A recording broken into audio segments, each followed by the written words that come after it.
Jean-Luc Mélenchon, bonsoir Monsieur Mélenchon. Bonsoir Madame Chabot. Laurent Gbagbo a été arrêté cet après-midi, c'est une bonne nouvelle pour la Côte d'Ivoire? Je ne crois pas. Je pense que les conditions dans lesquelles il semble que cela s'est fait n'apaiseront certainement pas la vie des Ivoiriens. Tout au contraire, le sort de M. Ouattara maintenant dépend entièrement de l'armée française. C'est pas une bonne condition pour quelqu'un qui dirige un pays. Et la France, il y avait un mandat de l'ONU. J'observe que les mandats de l'ONU maintenant donnent lieu à des interprétations de plus en plus extensives. Rien ne prévoyait que l'on aille arrêter un président de la République sortant. Gérard Longuet, le ministre de la Défense, vient de préciser dans une conférence de presse que Laurent Gbagbo a été arrêté par les troupes fidèles à Ouattara et pas par les troupes françaises. C'est absolument impossible. Non, j'en crois pas un mot.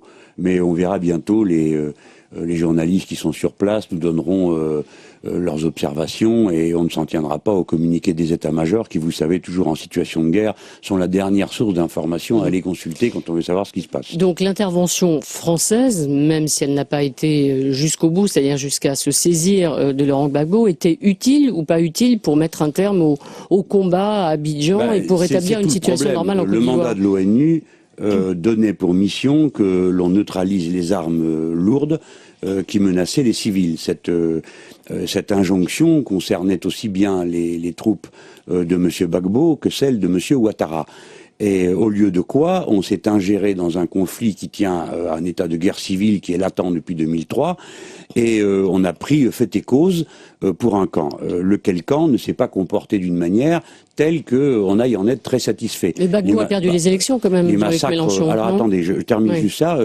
Les massacres dans l'ouest du pays par les troupes de M. Ouattara sont pas spécialement une indication de bonne tenue. Quant aux élections, je suis obligé de dire à Madame Chabot, comme ce que tout le monde est obligé de dire, l'ONU les a reconnus, l'OUA les a reconnus, et ainsi de suite.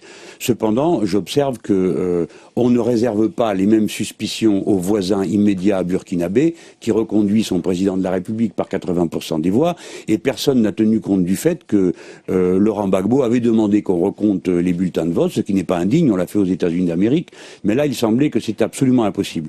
Monsieur Ouattara est le candidat permanent depuis maintenant presque 20 ans de ce qu'il est convenu d'appeler la communauté internationale, c'est-à-dire des grandes puissances. Voilà, donc il a fini par avoir le dernier mot, mais à quel prix? Gbagbo doit être jugé par la Cour pénale internationale? Je ne sais pas, je ne suis pas juge, je me demande de quoi il devrait être jugé, parce que s'il doit être jugé, alors M. Ouattara doit l'être lui aussi. Je crois surtout que les Ivoiriens ont envie de revenir à la paix, et je ne crois pas qu'on aide à la paix en procédant de cette manière-là, mais enfin je souhaite aux Ivoiriens tout